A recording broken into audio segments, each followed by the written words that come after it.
Thank you all for joining us and listening to our Swoon-Worthy podcast.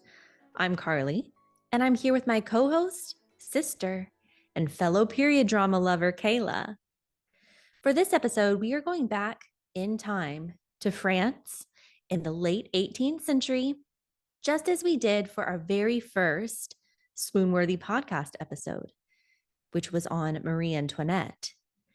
Yes, so back to Versailles during the reign of Louis XV, but this time our focus won't be on the young Dauphine, but on Madame du Barry, a very notable historical figure.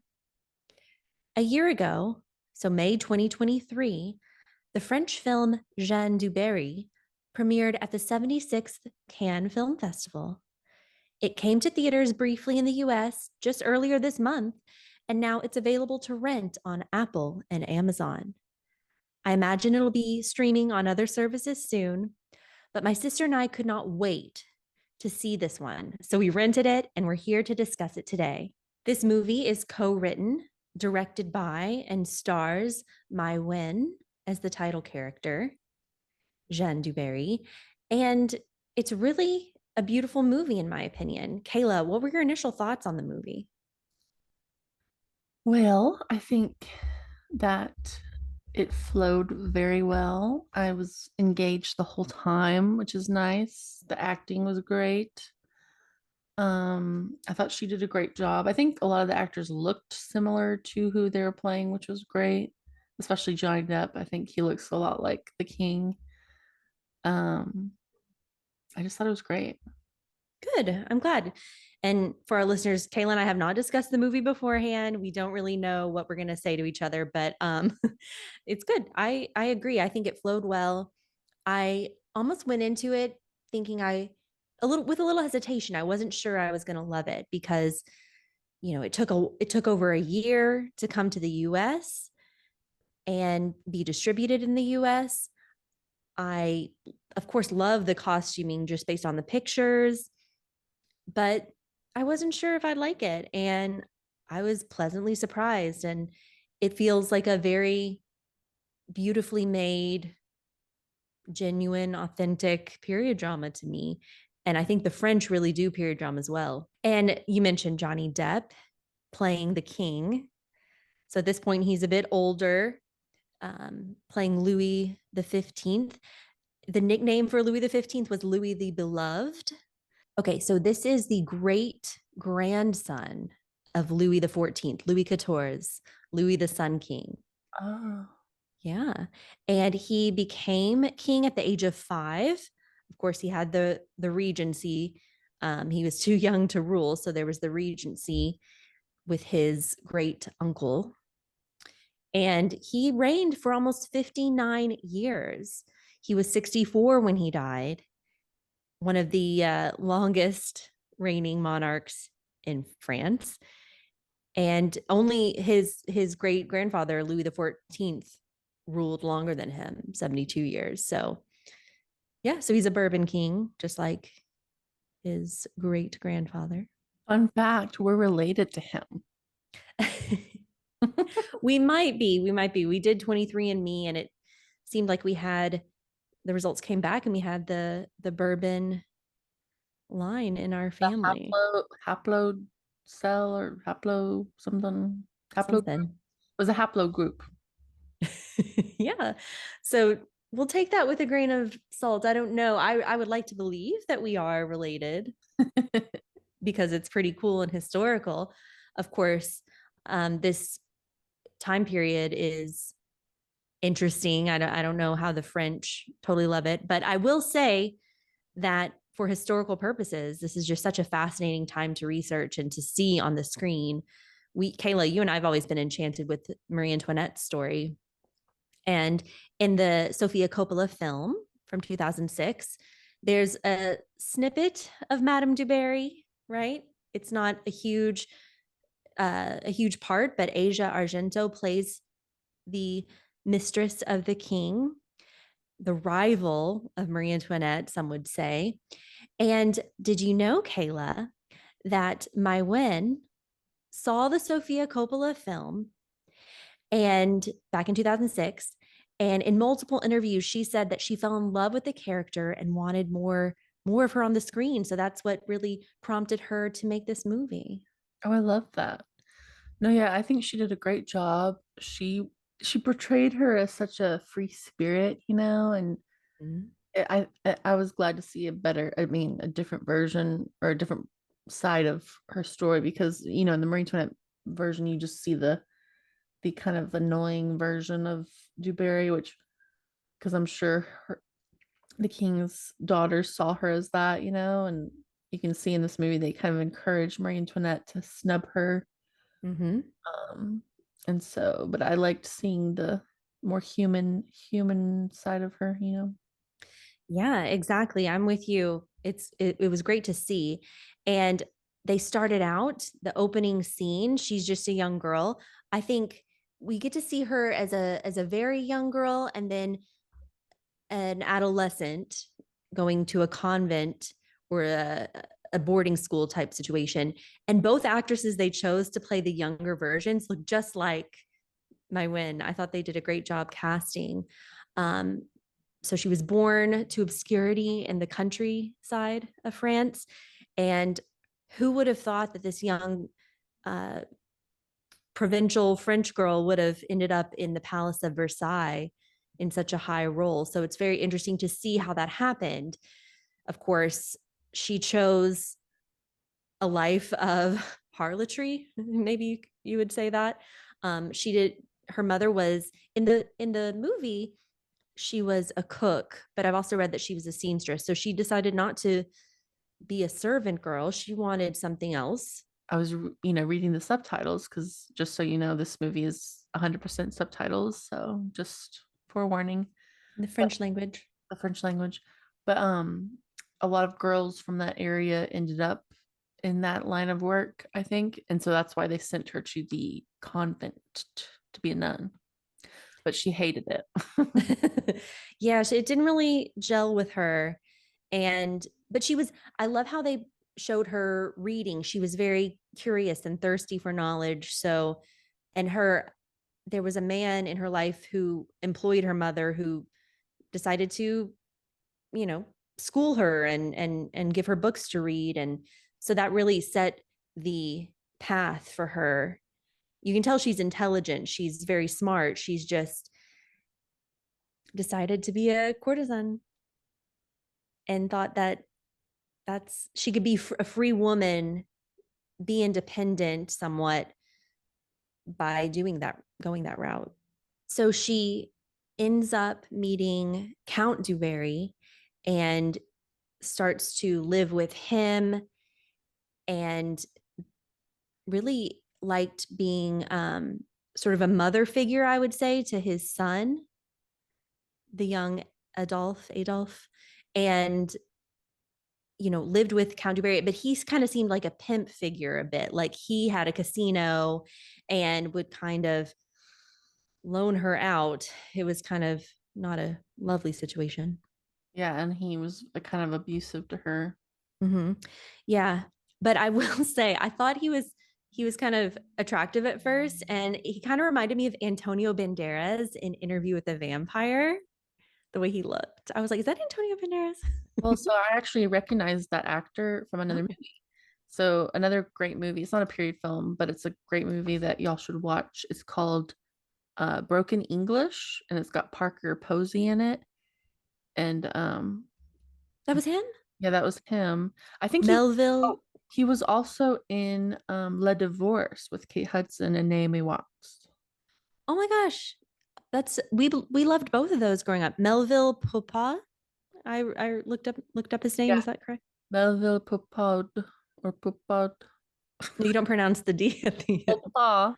So Yeah, yeah, he's the track. He's swim worthy, definitely. Oh but my gosh, Broken English is so good. his character is not. No, not in this one. I know Broken English is such an underrated movie.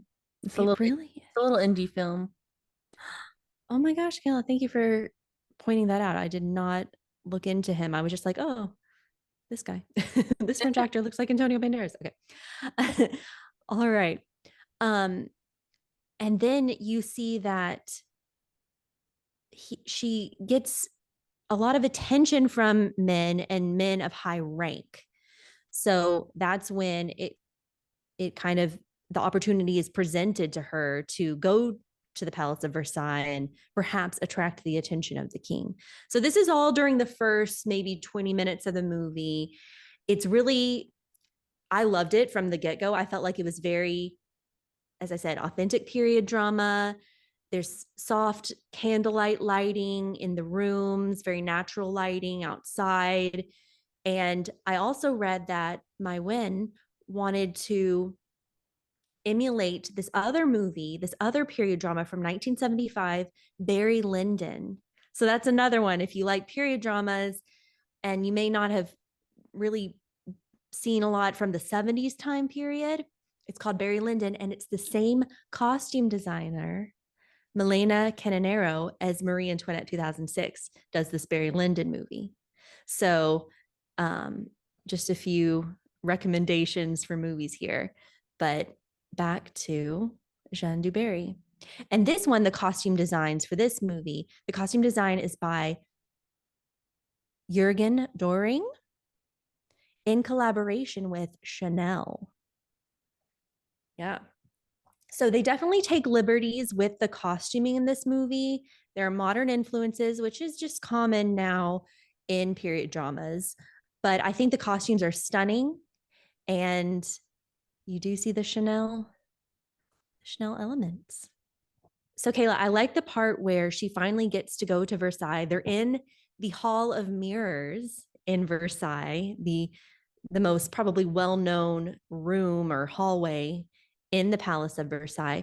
Did you know Versailles can only be filmed on Monday when it's closed to the public and only in very specific rooms? So they did get to film some of the scenes at Versailles, but not everything. But of course, they needed the Hall of Mirrors to be.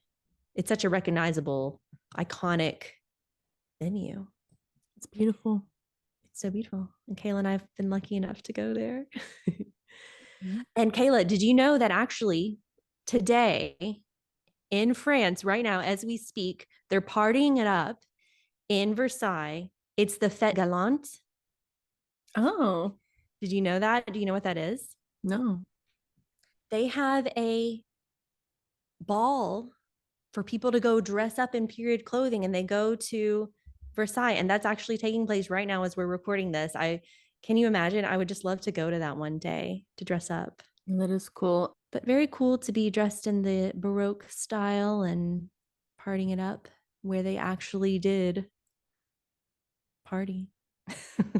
Oh, it's crazy. Yeah. But okay, back to the movie. So this is where she catches the attention of the king. And you first see Johnny Depp come out in his costuming. He's wearing this bright royal blue. And he spots her. She's wearing a very white, simple gown, a simple dress with a black choker. And he's just kind of, I don't know, entranced by her. He stops and stares at her for a while. That's their first meeting. And that later that day, he sends for her. What did you think when you first saw Johnny Depp come onto the scene? I mean, he's such a recognizable actor now, but you think he looked very king-like? I mean, say what you say about him now after the whole Amber Heard stuff, but he's a really good actor, he just becomes his characters. He's one of those actors where it's not like, oh, look, that's just Johnny Depp being Johnny Depp. He's actually morphs into someone else. I have to agree. And this is his first film, I believe, in perhaps 3 years, I think I read. So it's been a while. I know he's had the personal troubles and you can't not mention those, but we're here to focus on the movie and the acting. And I mean, his French accent, his French speaking is wonderful. He lived in France. He was with Vanessa Paradis for a long time and is fluent in French. And that was just such a bold choice to get him to star in the movie. And it works. I think it works. Okay. And yeah, like as you said, Kayla, he's just such a great actor. I was thinking about his earlier movies too, like Edward Scissorhands, Benny and June. Like, I mean, he brought a bit of pirate to this role. that's He's true been a too. pirate in more than one movie, you know. Oh yes. Are you thinking Chocolat? Yes. Kayla, you and I have probably seen with our mom, seen Chocolat like a bajillion times. Like, I oh love my that. gosh. It's such a calming comfort film set Yeah. in France. Yeah. But no, I think he did great. And then he gets to meet Jeanne du Barry and they have a moment in the room. Oh, but before, wait, we have to talk about how she gets inspected first. She has to go through an examination, which I'm sure was very true to real life. And that's a lovely scene. But she's also very funny. Her interactions with the man Labond, that man who was I actually don't know like who an he was. like an advisor kind of. He was kind of his the king's advisor. Because you know how Marie Antoinette had that one guy that was always there. Yeah, yeah. It's kind of like their handler. Yeah, a French aristocrat, but in a role secondhand to the king. And their interactions were some of my favorite. I thought that actor was fantastic and looked perfect with the wig and the makeup and that period drama suit. Like I think he almost looks better. I looked him up in real life. I think he looks better like that than he does in real life. I just think he looked great. And she's asking him, you know, what do I do? How do I act? And oh, by the way, the actor's name is Benjamin Laverne. And he says, never turn your back to the king. And he shows her the quick paces backward. The king is very attuned to grace, he says. And she's like, I'm not going to do that. Yeah, she like immediately when she meets the king, she's like, "Can I just not do that?" And he's like, he just laughs because he's like, "I don't really care, honestly." Yeah. And it was a great way to set herself apart from others. She's not there to just be like everyone else. And their first scene together is so great. Their interactions, there's a lot of face touching. Like she's touching the statue face and then she touches his face. But I really thought that was great. And then the next morning, it's time for the King's Levee. So he has to wake up from his bed and there's the protocol, the very famous French Versailles protocol, which we see in the Marie Antoinette movie with young Kirsten Dunst as Marie Antoinette. And this was something implemented during the Sun King's reign, Louis XIV. And that scene was so Johnny Depp did that scene so well because he's glancing at Maïwenn through this Well, this like I mean, I thought two. that was interesting that it was kind of like, oh, because it seems like that's just what he likes to do is have his mistresses watch that whole thing and It was like a two-way mirror. two-way mirror. I didn't know they had those back then. I didn't either, but I mean, I guess so. That's something I didn't really look up, but either way, yeah. And he's like making faces at her through the two-way mirror. He's going through all the things, and she's laughing. You can just tell there's chemistry between them, and yeah. And then all of the royal family comes in and dresses him and then they all take their tiny steps backwards. It's so comical.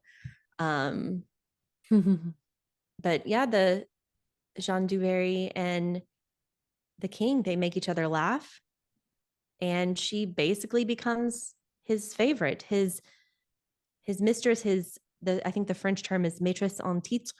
It's like the number one. Tit. Is that what you said? So the mistress, she has the title of his number one mistress, maîtresse en titre. Just mistress on tit. There's an R in there, but yeah, pretty much. She's the mistress on tit. Oh boy. Yeah, she's the number one. um I also want to call out, I feel like when I was listening to Johnny Depp speak as the king in French. And he was pretty conservative with his words. He didn't offer too many words. He would just say things kind of in a low voice.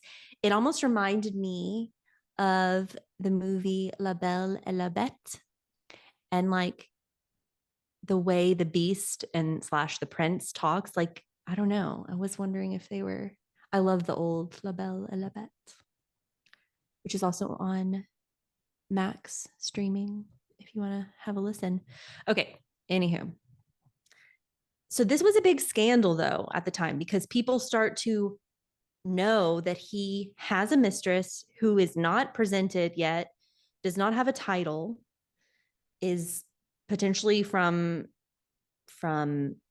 bad upbringing or like humble upbringing, and the daughters, all of the king's daughters, are peeved. So we had Adelaide, Sophie, Victoire, and Louise, and they're not really happy with this new situation. Now, he had had other mistresses in the past, the king, but they were titled. They were aristocrats, especially Madame Pompadour. That's a famous one. Have you heard of Madame de Pompadour? Mm-mm. She was a member of the French court and was the chief mistress of King Louis XV from 1745 to 1751. And then she passed away. I think he had another mistress in between there, perhaps, but 1768 comes around and Jeanne du Barry is his new mistress. And he realizes, I got to give her a title, right? She needs to be accepted. So they quickly get her married off to the Count du Barry at this point. So we've been calling her Jeanne du Barry, but really that wasn't her name yet. But then she marries the Count du Barry, the guy that we were talking about earlier. The one I mentioned looked like Antonio Banderas. Well, and they paid him to marry her. Yes. And it's just like, what does she get out of this? Like, well, she does start to get diamond necklaces. she basically just gets a temporary place to live, a temporary boyfriend. It's kind of sad. It is, but for her at the time, I'm sure she was kind of maybe thinking, you said she was free spirited. So she was thinking of the here and now, and she really was in a good spot. And then the queen dies too. The queen dies. Mm-hmm. So it was time for the reign of Madame du Barry. That's what the movie says. And she gets presented in court finally after this, because now she is Countess du Barry in title. And she's presented. She's wearing this huge Marie Antoinette wig, what we think of, what we associate with Marie Antoinette, blonde wig, pale blonde. She's wearing this beautiful white dress with flecks of gold and the paniers, the side hoops, and a train. And she's walking down the hall of mirrors, and everyone's staring at her, judging her, gossiping about her. She curtsies, but she kind of looks him in the eyes, even though she's not supposed to. She's a bit arrogant and prideful of her. She did it like 3 times. And every time she did it, they were like, oh, gasp. Yeah. She just did not care about anything, the rules. She was a rebel. She was a rebel, and we like rebels. That's always makes for a good movie.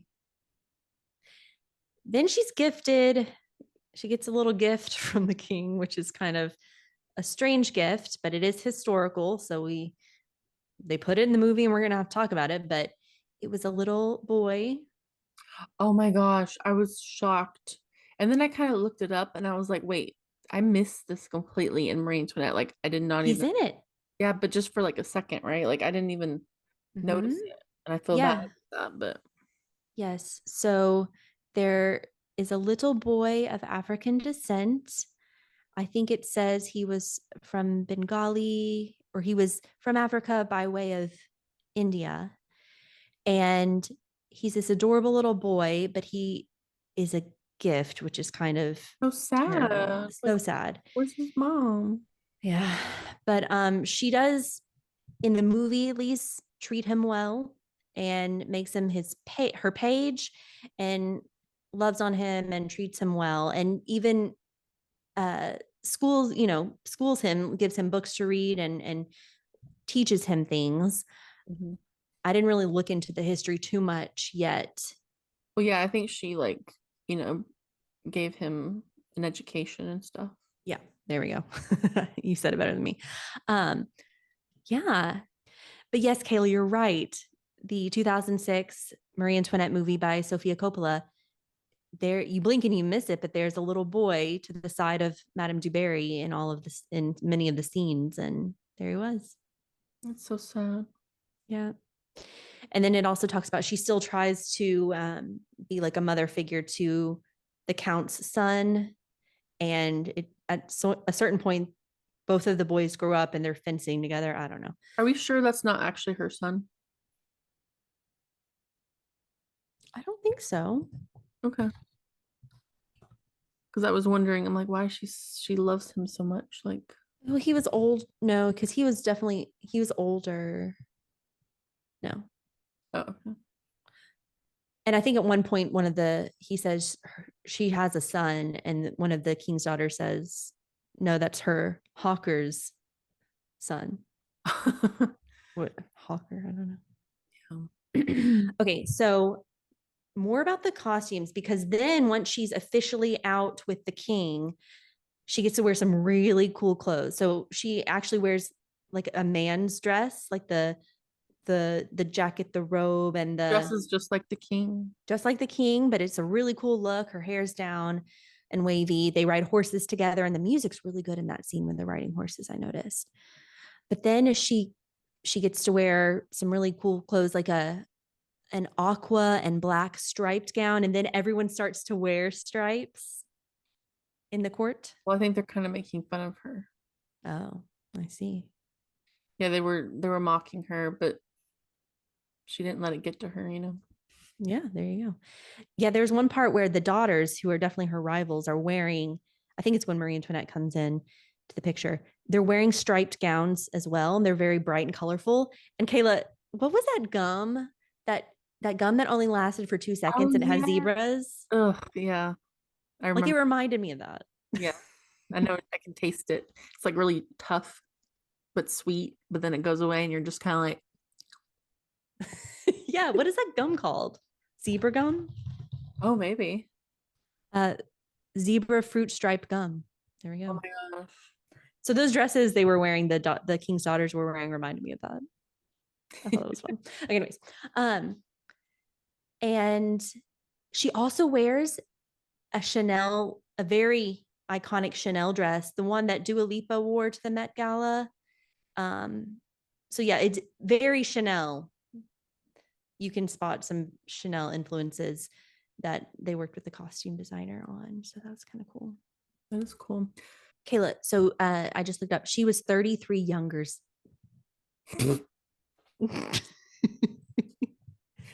Okay, gonna try that again. Kayla, I just looked up. She was 33 years younger than the king.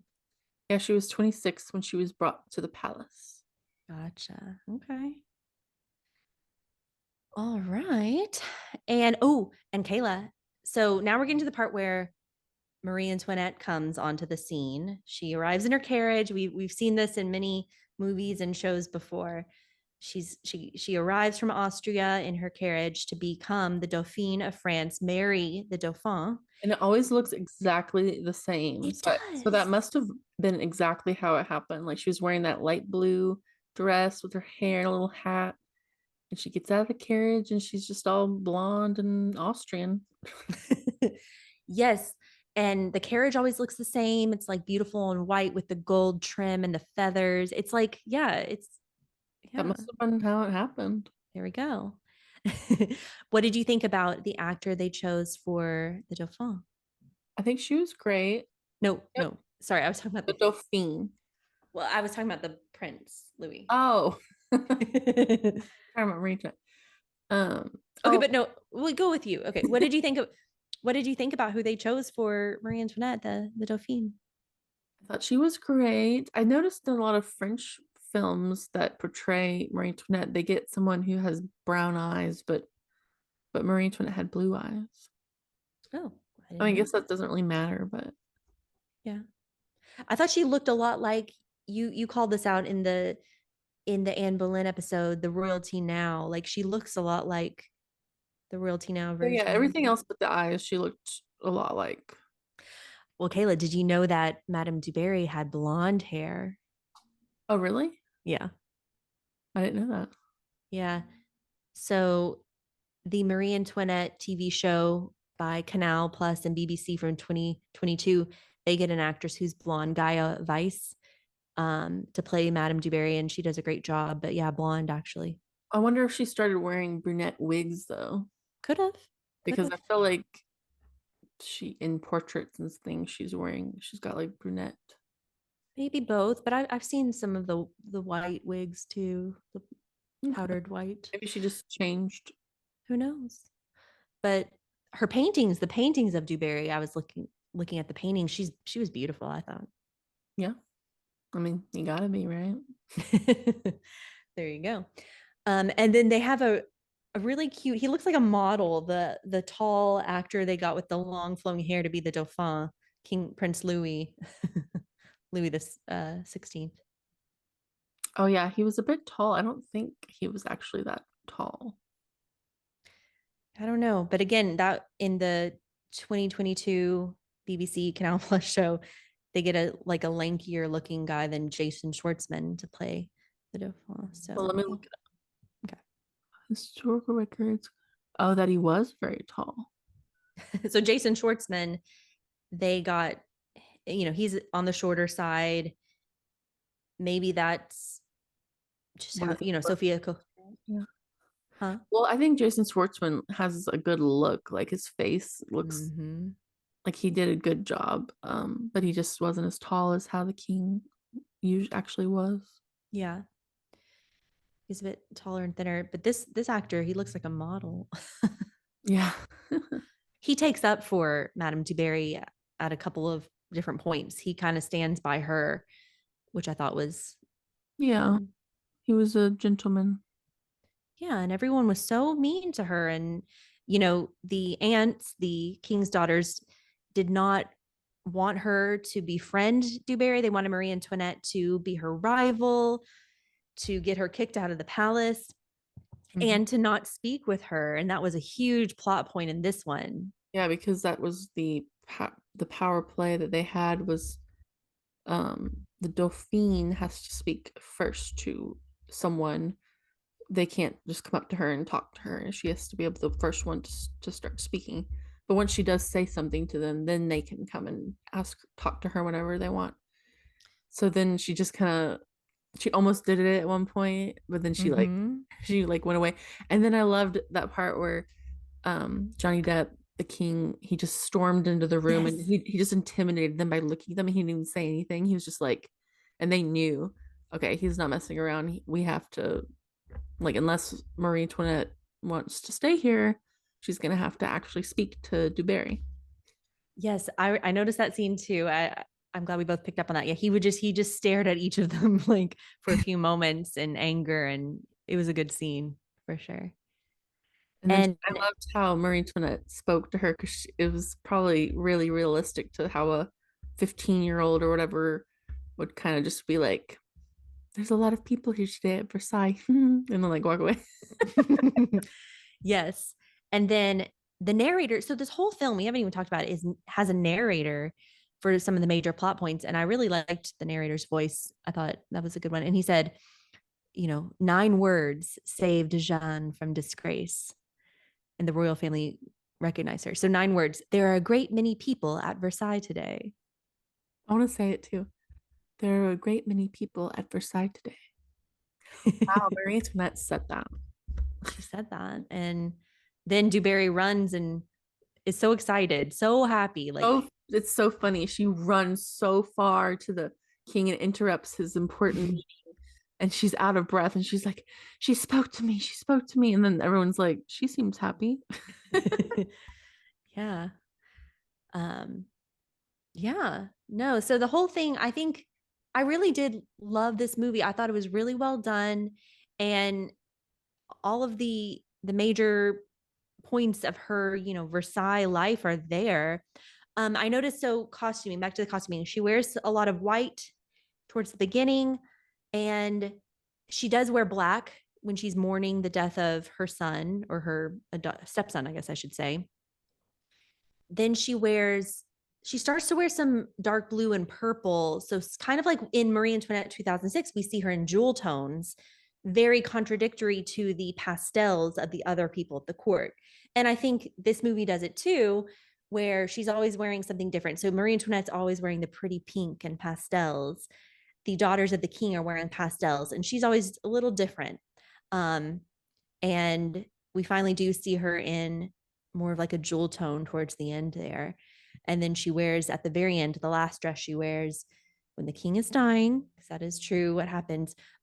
She's wearing like a light silver gray dress. And the king dies, and that's probably my only thing, is I feel like that whole scene was a little drawn out, the whole king dying bit. What do you Yeah. think? Well, I was curious when I was watching that. I'm like, oh, I didn't realize he died of smallpox because in Marie Antoinette they don't really they just say he's dead, you know. And he wasn't, I guess, that old. So then I was like, well, how did he 64. yeah. So I was like, wait, how did he even get smallpox?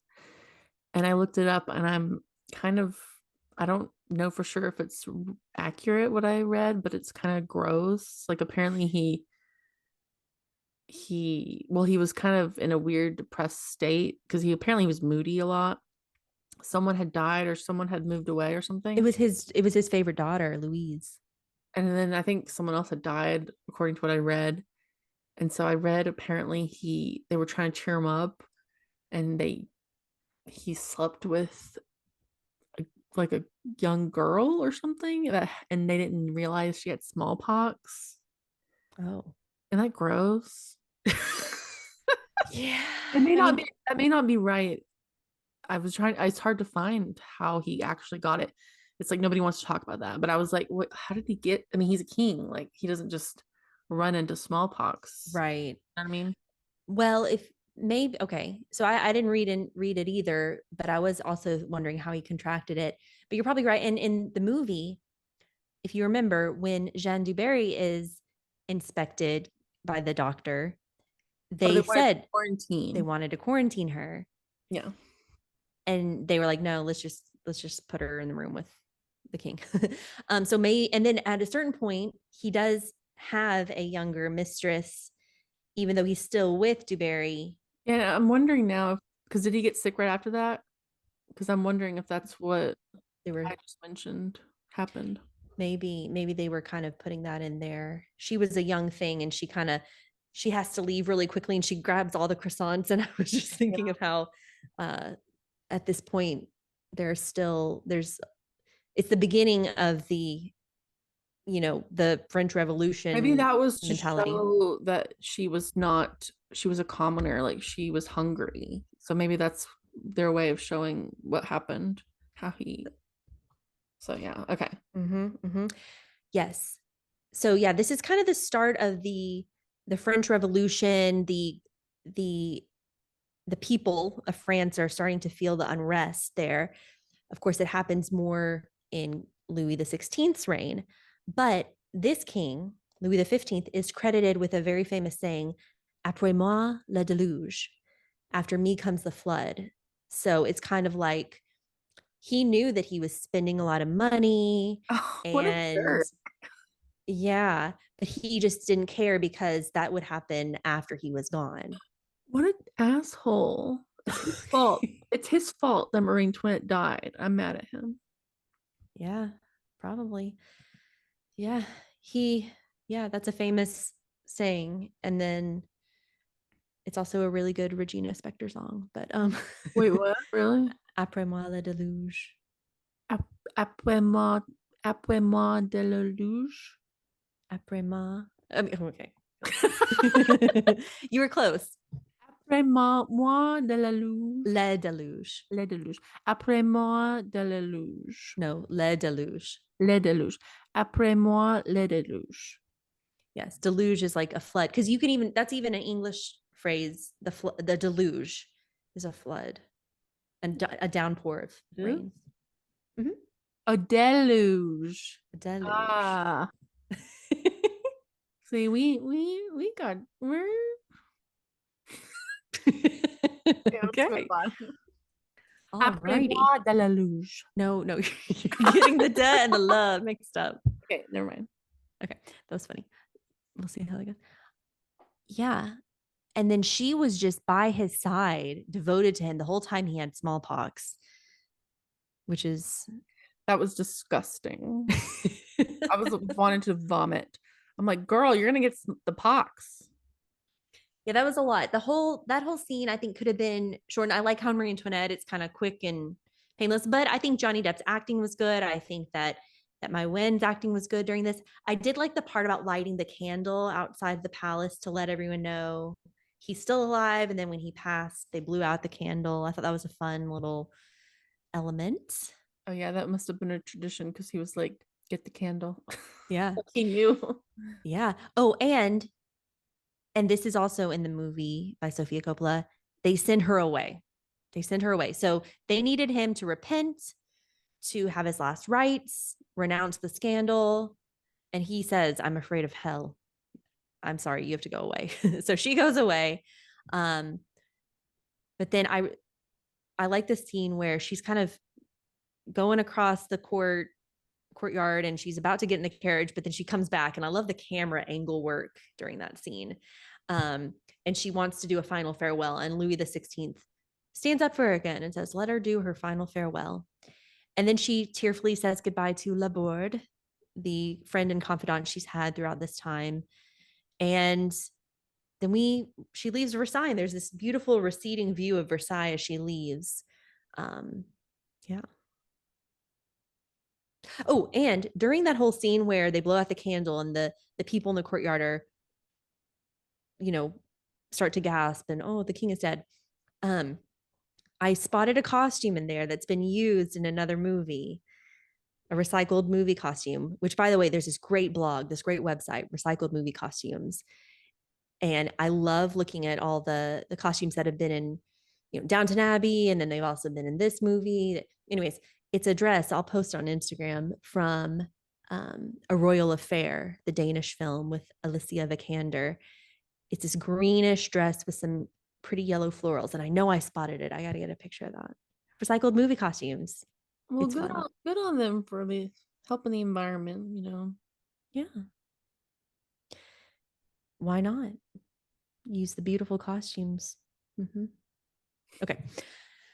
Anywho, okay, so we're towards the end of the film. We're gonna keep going. We're gonna end it. So she goes to the convent, and they lock her up for a year because she was sin incarnate. But then after a year, Louis XVI releases her on the condition she never goes back to Versailles. Apparently, she had 15 peaceful years before the French Revolution really took hold.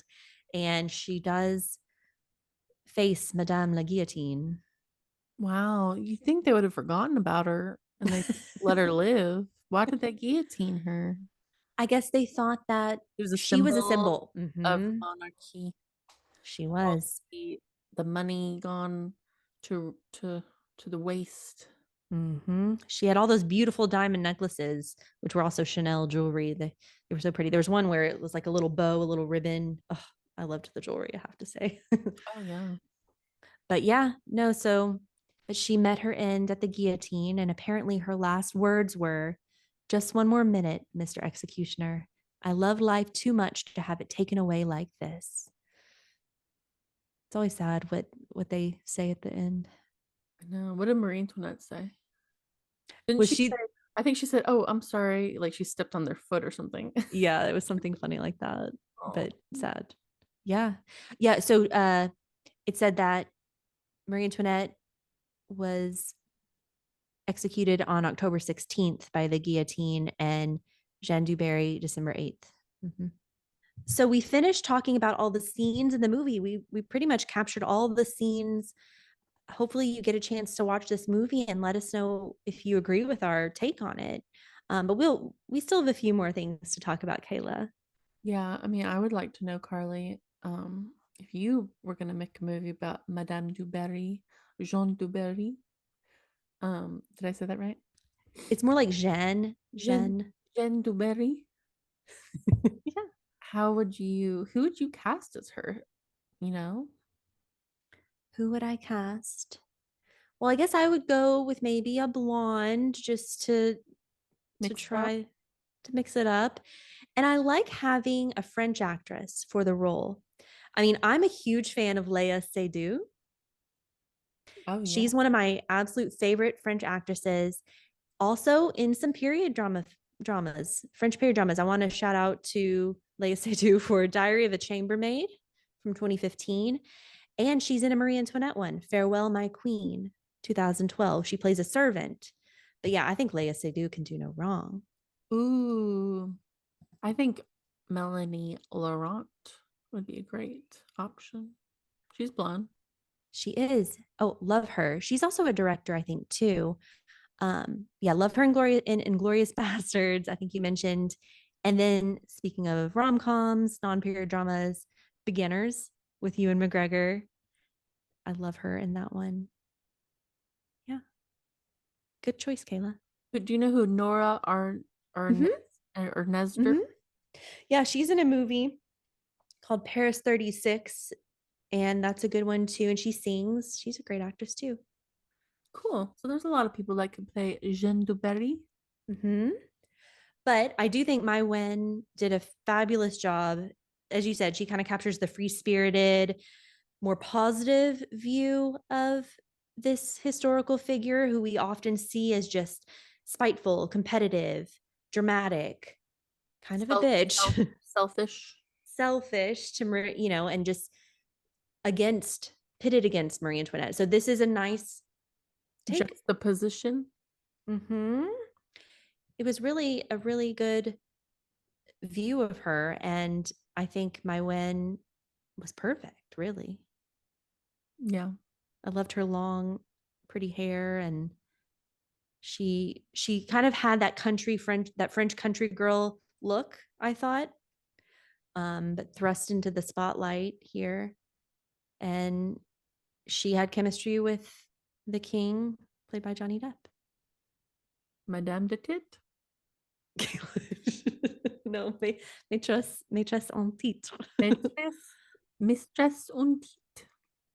Okay. um, okay, so we kind of gave our 2 cents on who could also play Jeanne du Barry. What about the king? Oh, He's yeah, that's a a good. bourbon king. Oh, wow. And how old was he? Well, in this, he's kind of reaching the age of late 50s up Well, to I think it'd be 64. cool to see a younger version of Mhm. this king. So I think Jacob Elordi. Yeah, of course, Kayla. Yeah, yeah. I don't appreciate the sarcastic tone. Okay, but no, I do agree with you about a younger version, maybe with his earlier mistress, Madame de Pompadour. Um, Did he ever so I meet? love. Did he meet his great grandfather? Well, he Obviously. was 5 Oh, when he took over, so did quite. they make a movie about him or show the Sun King? Yes. So the show is called Versailles. I love, love, love this 3-season series by BBC Canal Plus called Versailles. George Blagden plays the beautiful long-haired Sun King. And I just love the whole cast. Like, you have to watch Versailles. Ugh, it's so good. And I mean, he builds the Palace of Versailles. It's quite amazing. And he had tons of mistresses, and it goes through all of that. And then Antonia Fraser, Kayla, who does the Marie Antoinette biography that we love, did a Louis the 14th one that's also really good. Sophia, get on it, Sophia Coppola. There's just so much. He lived, as we said, he was the longest reigning, so ruled for 72 years. That's a lot to cover. They would have to probably do a snippet of his life. How cool would that be if Sophia Coppola reprised her directorial role? Was that the right way to say that? How cool would that be if she decided to make a prequel to Marie Antoinette? Mm-hmm. Agreed. A Yep. prequel. Prequel. Yeah. And who does she get? So she got Rip Torn, a very Texan actor, to play the king, the grandfather king in her movie. And then here we have Johnny Depp from Kentucky. This is just so funny. I love it. Yeah, I think that was funny that she got him to play it. But I liked him in the role. Yeah, I mean he definitely had that king vibe. Yeah. Okay. And I think this whole time I was saying the Marie Antoinette series from 2002, and I meant 2022. Okay. Okay. By Canal Plus BBC, Marie Antoinette. It's on Amazon right now or PBS Masterpiece. I don't know. It's really good, I think. And it's been renewed for a second season. But they get a period drama actor to play the king there, James Purefoy. He's British.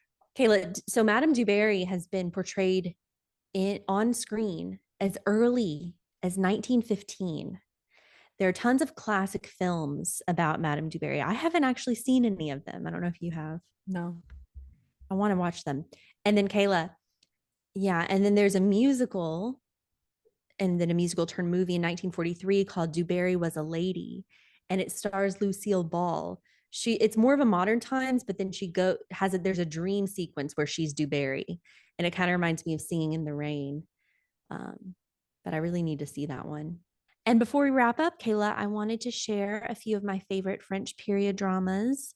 We mentioned earlier Léa Seydoux in Diary of a Chambermaid, 2015, Farewell, My Queen, 2012, but also Molière from 2007. If you like Shakespeare in Love, this one's very similar about the writer Molière and how his real life love story gets kind of entangled with his fiction writing.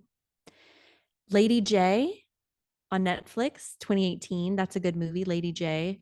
Just a very classic costume drama. Portrait of a Lady on Fire. That one was big back in 2019 and beautiful costumes and acting. And then I mentioned Barry Lyndon, not a French film, but Barry Lyndon from 1975, great period drama. And it inspired Maïwenn in the way she told the story of Jeanne du Barry. All right. Thank you all for joining us talking about this newer film. Oftentimes we do older films, nostalgic movies, but this one's brand new from 2023, just now available to rent and stream at home in the US, Jeanne du Barry. And it's a good one. Kayla and I enjoyed it, and we hope you enjoyed our take on it today. And please share this podcast with your friends. We're loving the support lately. Give us a review on Spotify, a rating. Make sure and follow us on Instagram at Swoon-Worthy Podcast. Okay, thanks, guys. Catch you next time. Bye.